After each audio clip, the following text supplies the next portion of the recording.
In this video, we'll have to see the various functions of digital storage oscilloscope. As its name indicates, it is digital storage oscilloscope. It has all the advantages which any digital system must have. That is the storage capacity. Second thing, operation on the low power supply. That means this digital storage oscilloscope can be operated on the battery also. We can store the signals also. That means at any instant of time we can recall the previous signals. So in this video we'll have to see what are the different functions are available with any digital storage oscilloscope and how we can measure the different parameters of any electrical signal using digital storage oscilloscope. As you can see, the power supply button of the DSO is on the top side of it. You can observe the difference between the size and shape of DSO as compared to the conventional cathode ray oscilloscope. It is handy in nature, so that's why we can pick up it, we can bring it to anywhere with us for the measurement purpose. Second, we can connect the printers to it so that we can procure the printouts of our obtained output. So one by one we will see how the different signals we can observe and analyze using DSO. So these are the two inputs which are available with the DSO.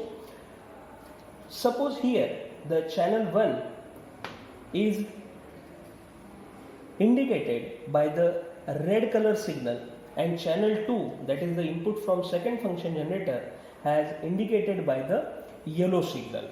So if I want to select any functionality of channel 1, I must press this red switch.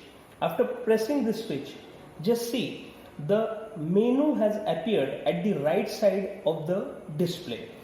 At the right hand side of the display you will see there are two functions. We can select it. The coupling of the signal is DC. Channel 1 is on status. If you want to change the status of it or if you want to off it, we can just by pressing this switch, channel 1 will disappear or it will be remain off. So which type of probe we have connected, that is also we can select, and the nature of signal, that is it inverted or proper, that we can select by this function, by selecting this function switch. If I want to do the same thing with channel 2, by pressing this yellow switch, the functionality of channel 2, you can observe over here, channel 2 setup, all the functions are available here. If I want to switch off the channel 2, I have to just switch off by pressing the F2 switch. So channel 2 has disappeared. Now there are two different methods using which we can directly calculate or analyze the signal. In DSO, there is one function that is called as auto set. By pressing auto set, immediately you will get all the parameters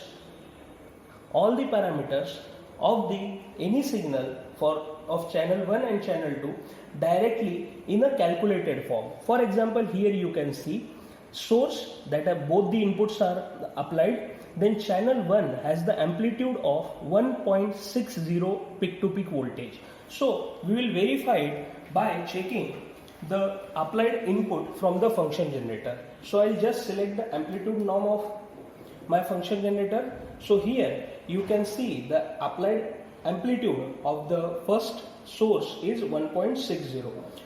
For demonstration purpose, I will increase the amplitude of channel 1 signal. I have increased it to suppose 3.10 volt. So immediately these changes have been measured by the DSO, like 3.6 volt peak to peak. Similarly, if I change the frequency of my input signal, immediately the calculations of frequency at this norm will be changed. Suppose here I have applied approximately 5 kHz of frequency. If I change the input to 10 kHz,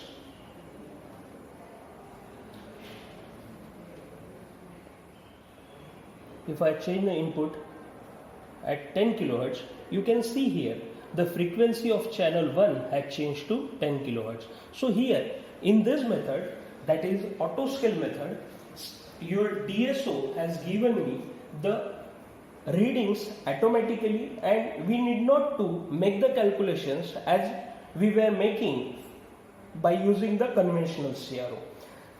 There is one another method using which we can measure the various parameters of signal. That method is called as cursor method, that we will see in the next part.